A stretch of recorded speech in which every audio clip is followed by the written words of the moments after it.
안녕하세요. 글로벌투스 원선우입니다. 오늘 소개해드릴 차량은 지금 보고 계시는 2022년형 르노 삼성 QM6입니다.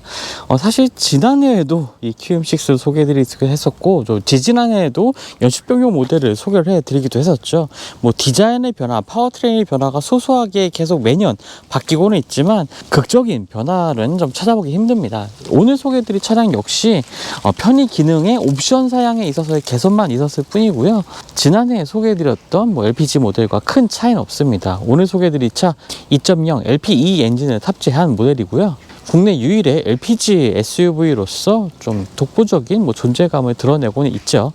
어쨌건 시장 점유율이 한 개 회사, 두 개 회사에 좀 치우쳐지는 것은 바람직한 현상은 아니죠. 그런 것들을 좀 고려해 봤을 때 이렇게 좀 르노 삼성의 QM6라든지 다양한 차종이 있다는 사실들도 한번 좀 상기해 주셨으면 좋겠고요. 또 그래서 이렇게 변화가 크지 않지만 이렇게 새롭게 연식 변경된 QM6를 좀 소개를 해 드리게 됐습니다. 일단 주행에 앞서 실내 디자인 한번 설명을 좀 드리고요. 좀 소개를 해 드리도록 하겠습니다. 그래도 또 QM6를 좀 구매를 고려하시는 분들에게 좀 정보가 되지 않을까 이렇게 생각이 되고요. 라데트 그릴 같은 경우에 이렇게 육각 형태로 보여지는 라데트 그릴 디자인의 형상도 볼 수가 있겠고요. 날개 이미지를 형상한 이렇게 크롬바도 적용이 된 것이 지난해부터 적용되고 있습니다. 그리고 LED 헤드램프가 적용이 되면서 상당히 좀 헤드램프가 지난해부터 좀 얇아진 형태를 좀 보이고 있죠. 전체적인 디자인은 확실히 좀 무난한 모습을 좀 보여주고 있습니다. 특별히 강조되거나 개성이 강한 모습보다는 좀 둥글둥글하고 무난한 모습이 전체적인 디자인의 특징이라고 볼 수가 있겠고요. 측면 디자인이라든지 그리고 휠 같은 경우에는 지금 19인치 휠이 적용이 되고 있습니다. 가장 큰 사이즈의 휠이고요. 17, 18, 19인치 휠을 선택을 하실 수가 있습니다. 디자인에서도 좀 차이를 보여주고 있고요. 그리고 리어램프 같은 경우에는 지금 보시는 것처럼 지금 비상등이 작동되고 있는 상태이고요. 방향지시등을 작동을 시켜보면요. 네, 지금 보시는 것처럼 턴 시그널이 적용이 되어 있습니다. 안쪽에서 바깥쪽으로 이렇게 흐르는 형태의 시그널을 보실 수가 있겠고요. 또 아래쪽으로는 약간 페이크 흡사 베이크처럼 생긴 이렇게 디자인 요소들도 더해져 있는 것을 볼 수가 있습니다. 전체적인 디자인은 익숙하죠. 사실 5년 동안 큰 디자인 변화 없이 외관 형태가 유지되어 왔던 차량이기 때문에 굉장히 익숙하고 안정적인 모습을 좀 보여주고 있습니다. 자, 실내 공간 한번 살펴볼까요? 네, 일렬 공간에서도 기존의 QM6와는 큰 차이는 없습니다. 외관 디자인에서만큼이나 좀 안정적이고 좀 무난한 이러한 실내 공간이 특징이라고 볼 수가 있겠는데요. 자, 일단 앉아서 몇 가지 기능들 설명을 드리도록 하겠습니다. 일단 계기판 같은 경우에 가운데 RPM 게이지가 있고 속도계가 디지털로 표시되는 디지털 계기판이 적용이 되어 있고요. 스티어링 휠 왼쪽에는 이번에 새롭게 적용된 어댑티브 크루즈 컨트롤과 관련된 버튼들이 위치해 있고, 오른쪽에는 이렇게 메뉴를 변경할 수 있는, 화면상의 정보들을 좀 변경할 수 있는 버튼들이 위치해 있습니다. 인포테인먼트 시스템 같은 경우에도 내용상의 변화는 없습니다. 지금 보시는 것처럼 이제 홈 화면으로 가보면요, 지금 이제 슬라이딩해서 몇 가지 기능들을 선택할 수 있고요. 첫 번째 화면은 시계 화면이 크게 나와 있고, 두 번째 화면은 공장치 버튼들이 위치해 있고, 그다음 위쪽에 내비게이션 화면이 보여지고 있습니다. 클릭하면은 크게 확대가 되는 부분도 확인할 수가 있고요. 홈화면에서 한 번 더 슬라이딩을 해보면 이제 드라이빙 에코 모드의 정보 창이 나오는 것을 볼 수가 있는데요. 확인해 보시면 에코 점수라고 해서 얼마나 효율적으로 주행했는지에 대한 정보들이 나오고 있습니다. 그리고 이러한 것들을 통해서 얼마만큼의 거리를 좀 절약할 수 있었는지 이러한 것들도 나오고 있고, 또 점수 표시도 표시가 되고 있네요. 자, 이 에어케어라는 부분이 있는데요. 이 부분 같은 경우에는 기능은 단순합니다. 조금 더 이제 환기 기능이 강화된 기능인데요. 공조장치가 꺼진 상태에서 이 기능을 활성화를 시키게 되면요, 에어 퀄리티 부분에 이 탈취 기능을 활성화를 시키게 되면 풍량이 가장 강한 풍량으로 바뀌게 되면서 이제 실내 공기를 정화하는 기능이 활성화됩니다. 자동으로 꺼지지는 않습니다. 계속 틀어져 있는 상태이기 때문에 어느 정도 환기가 됐다면 기능을 꺼주시면 되겠고요. 그 외에는 열선 시트, 통풍 시트의 기능들 2단계로 조절 가능한 시트들 조수석에도 적용이 되어 있고요. 주차 보조 시스템 같은 경우에 이렇게 활성화를 시킬 수가 있습니다. 측면 주차, 뭐 이런 것들도 다 모두 지원을 하고 있고요. 그리고 아래쪽에 보시면 작은 수납공간과 함께 USB 포트 2개가 마련이 되어 있고요. 그리고 기어노브 같은 경우에는 뭐 일반적인 형태입니다. 그리고 크루즈 컨트롤, 어댑티브 크루즈 컨트롤 기능이 LE 시그니처 트림에 좀 새롭게 적용이 되는데요. 자, 이 버튼을 눌러서 이제 어댑티브 크루즈 컨트롤 활성화 시킬 수가 있습니다. 보통 이제 ACC 같은 경우에 이쪽에 뭐 스티어링 휠의 왼쪽이라든지 오른쪽에 버튼이 있어서 버튼을 눌러서 활성화 시키는데, 저도 사실 이 오랜만에 좀 차를 타다 보니까 이 버튼을 찾지 못해서 ACC 버튼 어떻게 활성화 시키는지 좀 찾기도 했었는데, 이 기어노브 뒤쪽에 위치해 있습니다. 그리고 컵홀더 같은 경우에는 이게 4개의 다양한 크기의 컵을 꽂을 수 있는 컵홀더가 마련되어 있고요. 키는 이런 식으로 카드키 형태로 생겼습니다. 암레스트 아래쪽에는 좀 깊은 형태의 수납 공간 마련되어 있고요. 팔걸이 같은 경우에는 앞뒤로 이렇게 슬라이딩 기능도 지원을 합니다. 시트 같은 경우에도요, 뭐 특별히 이쪽 지금 헤드레스트 같은 경우에 지금 이런 식으로 각도를 조절해서 자신의 자세에 맞는 헤드레스트로 변경을 시킬 수가 있고요. 시트 같은 경우는 무난합니다. 통풍 열선 기능 모두 적용되어 있는 부드러운 소재의 이러한 가죽 소재의 시트도 적용이 되어 있어서요, 장거리 주행에 특히 무리가 없는 시트 구성이라고 볼 수가 있겠습니다. 자, 2열 공간 같은 경우에도요, 기존과 동일한 2열 공간이고요. 무릎 공간 같은 경우에는 지금 앉았을 때 주먹이 좀 2개 정도, 2개 반 정도가 들어가는 이 무릎 공간 가지고 있습니다. 데뷔 초에는 이제 소렌토와 비교되는 그러한 차량이긴 했지만, 소렌토, 산타페 차량이 모두 다 많이 커졌죠. 그리고 앞쪽에는 USB 포트 2개가 마련되어 있고요. 전용 구동 모델이기 때문에 특별히 구동축이 높게 올라와 있는 부분은 없습니다. 성인 3명이 앉을만 하기도 하겠고요. 헤드레스트도 3개나 마련이 되어 있습니다. 자, 시트 같은 경우에는 리클라이닝 기능이 적용이 되는데요. 2단계로 조절이 가능합니다. 지금 이쪽에 있는 레버를 당겨서 1단으로 맞춰놨고요. 1단과 2단의 차이는 한 요 정도 각도 차이가 납니다. 보통 이제 일반적으로는 그냥 2단으로 놓고서 주행을 하신다면, 운행을 하신다면은 2열에 앉는 분들은 편안하게 이제 자세를 잡고 이동을 할 수가 있는 시트 포지션이 마련이 될 것 같고요. 암레스트 같은 경우에도 컵홀더의 크기가 상당히 좀 크죠. 잡아주는 기능은 좀 약할 것 같습니다. 역시나 이쪽에도 열선 시트 기능을 활성화시킬 수 있는 버튼들도 따로 마련되어 있습니다. 통풍 시트 기능은 따로 없고요. 그리고 도어 트림에는 이러한 문양들이 더해져 있는 것도 1열과 2열의 공통적인 특징이라고 볼 수가 있겠습니다. 자, 적재 공간 한번 살펴볼 텐데요. 지금 보시는 것처럼 전동식 게이트 적용이 되어 있고요. 제 LPG 모델이라고 말씀드렸는데요. 그렇다 보니까 이 아래쪽에 동그란 형태의 그 도넛 탱크가 위치를 해 있습니다.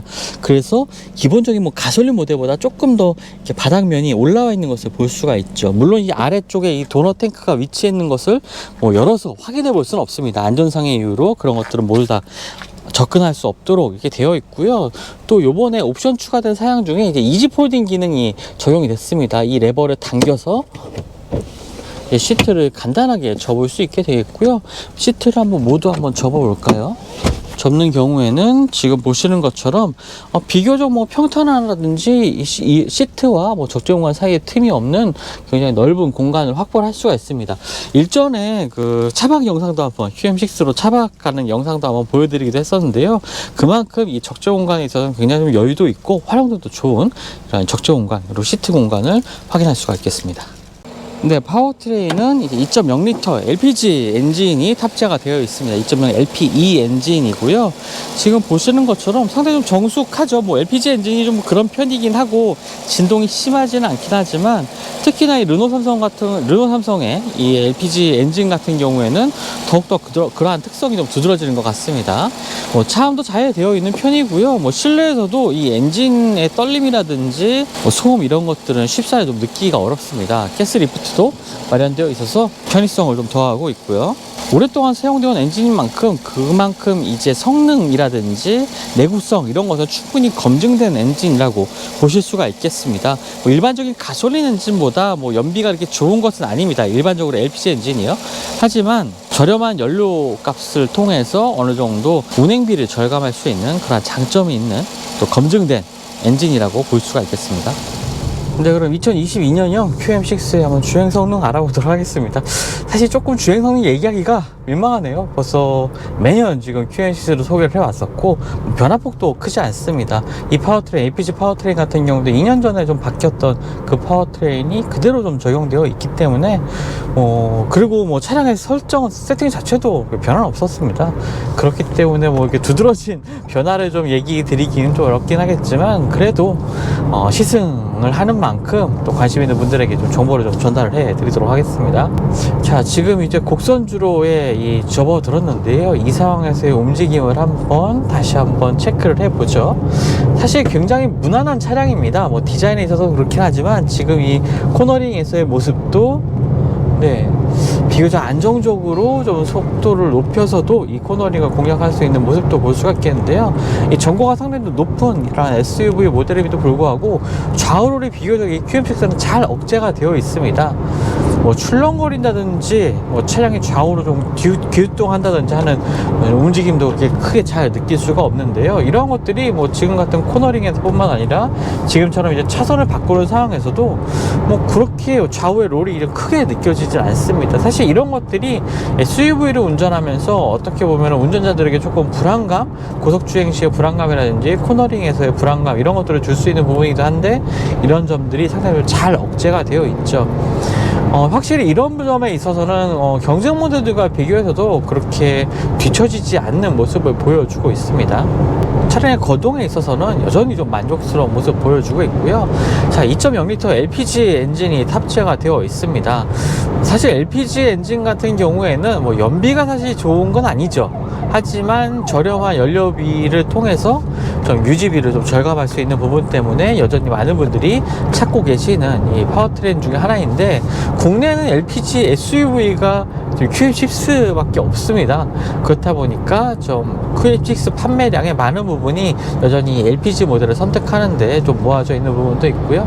140마력의 출력을 가지고 있는 엔진이기 때문에 그렇게 뛰어난 뭐 가속 성능 이런 것을 보여주진 않습니다. 지금 한 0에서부터 100km까지의 가속 시간 같은 경우에도 어림짐작해서 한 13초에서 15초 정도가 걸릴 정도로 뭐 가속 성능이 그렇게 뭐 뛰어나게 이렇게 운전자에게 좀 잘 느껴지진 않는 차량이긴 하죠.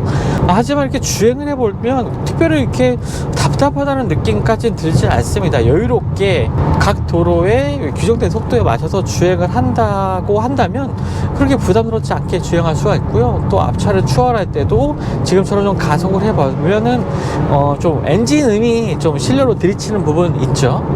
그리고 시원스러운 뭐 가속 성능까지 제공하지 않지만 뭐 그래도 일상주행에서 크게 불편함 없이 스트레스 받지 않고 부담 없이 주행할 수 있는 것이 좀 특징이라고 볼 수가 있겠습니다. 엔진 소음 같은 경우에도 과거에는 사실 지금 이 변속기 같은 경우에도 CVT가 결합이 돼 있어서요. 이제 가속하는 상황에서 굉장히 엔진음이 훅훅 안쪽으로 이렇게 웽하는 소리가 많이 들리곤 했었는데 이제 이 CVT 같은 경우에도 일반적인 자동 변속기처럼 약간 변속하는 듯한 느낌을 좀 전해주는 이러한 변속기입니다. 그래서 일반적으로 급가속 완전히 풀 스로틀로 가속을 할 때가 아닌 상황이라면 일반적인 가속 상황에서는 가속하다가 또 가속하다가 변속하는 이러한 자동 변속기와 같은 모습도 보여주기 때문에 또 자연스러운 변속을 이끌어내는 이러한 모습들도 특징이라고 볼 수가 있겠고요. 자, 이번에 그리고 어댑티브 크루즈 컨트롤이 지금 LE 시그니처 트림에 기본 적용이 되기 시작했습니다. 말씀드렸던 것처럼 이 어댑티브 크루즈 컨트롤 활성화 버튼이 기어 노브 뒤쪽에 있기 때문에 이런 점도 참고하시면 좋을 것 같고요. 활성화를 시키고 이쪽에 플러스 마이너스 버튼을 위아래로 옮겨서 속도를 맞추게 됩니다. 그리고 이 버튼을 눌러서 차간 거리를 조정을 하고 이제 주행을 하면 되는 거죠.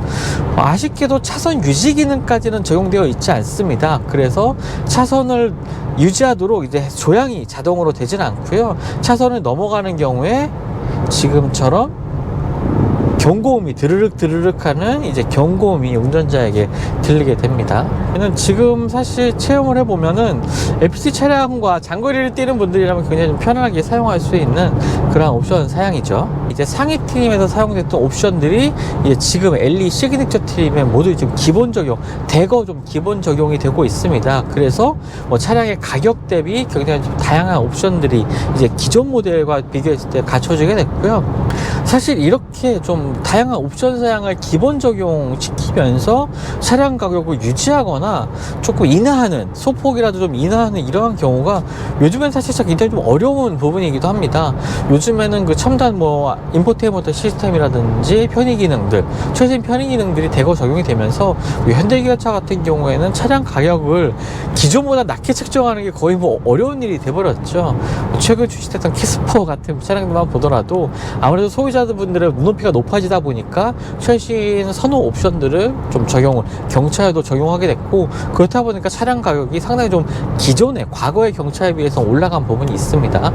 이렇게 차량 가격을 기존의 뭐 이전 연도 모델보다 조금 더 유지를 한다거나 어느 정도 소폭 인하하는 효과를 거둘 수 있었다는 점에 있어서는 굉장히 부담스럽지 않게 차량을 선택할 수 있게 될 것 같고요.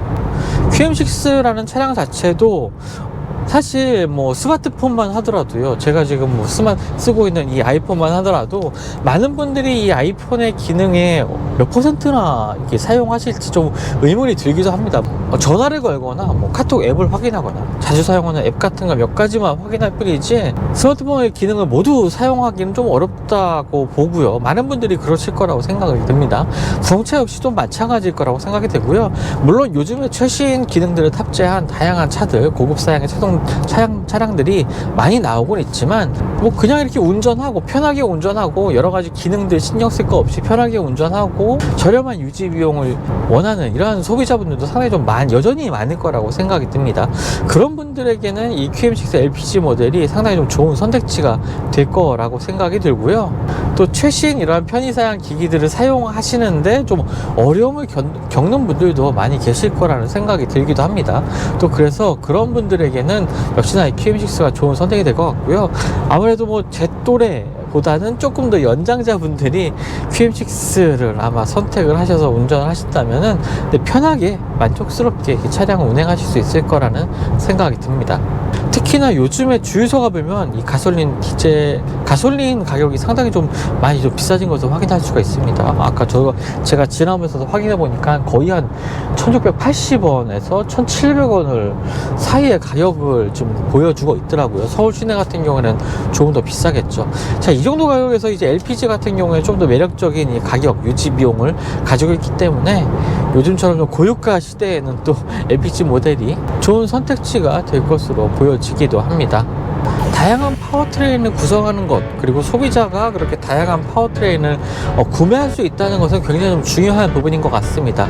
지금은 전기 파워트레인도 하나의 선택지가 되고 있습니다. LPG 역시 다양한 파워트레인, 그리고 동력원을 선택할 수 있는 소비자들의 권리라고까지도 좀 생각이 되는데요. QM6 LPG 모델이 조금 더 오랫동안 유지되고 또 많은 분들의 사랑을 받길 기대를 해봅니다. 지금까지 글로벌토스 원선웅이었고요. 저도 다음 시즌을 통해서 만나 뵙도록 하겠습니다. 감사합니다.